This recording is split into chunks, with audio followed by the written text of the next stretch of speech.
دا په ننګرهار کې هغه ګڼ شمېر معلولین دي چې نن یې د یو سولیز لاریون پر مهال د افغانستان کنګل شوي پانګې په تړاو د امریکا د ولسمشر جو بایډن وروستۍ پریکړه چې له مخې به د افغانستان د کنګل شوي شتمنۍ نیمایي برخه د سپټمبر د 11مې پیښې قربانیانو ته ورکول کیږي وغندله. د لاریونوالو په خبره کنګل شوي پیسې د افغانانو شتمني ده او هیڅوک حق نه لري چې په یوه او بله بهانه یې خپلو وګړو ته ورکړي. موږ د امریکا د متحده ایالاتو جمهور رئیس د پریکړه لیک هغه فیصله یې کړې ده چې د افغانستان شتمني کنګل کړي. موږ د افغانستان شتمني د اسلامي امارت د هیڅ هم شخصي نه ده، دا د ولسونو شتمني ده او د دې آزادول غواړو. د دې دغه نادرانه پریکړه باید وغندل شي او په دې باندې غږ کوو چې محاکم کومه فیصله کوي دغه شتمني د افغان ولس ته افغان ولس ته وسپاري. او افغانستان په بربادي کې هم دی ګوره ښکېل کړی دی.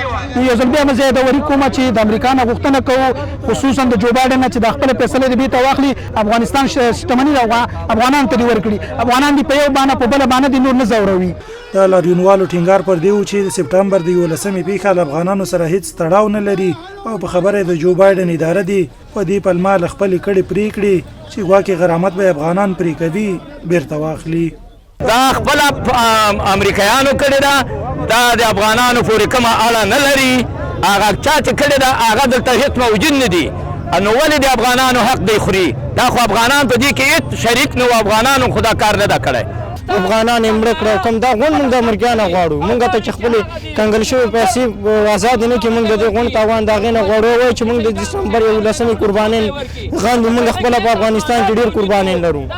د اسلامي امارت پر راتګ سره د افغانستان شاوخوا 9 میلیارډ ډالر پانګه د امریکا له لوري کنګل شوه چې د هیواد واکمن نظام مسؤلینو او د نړۍ یو شمېر هیوادونو د یادو پیسو د آزادولو غوښتنې وکړي.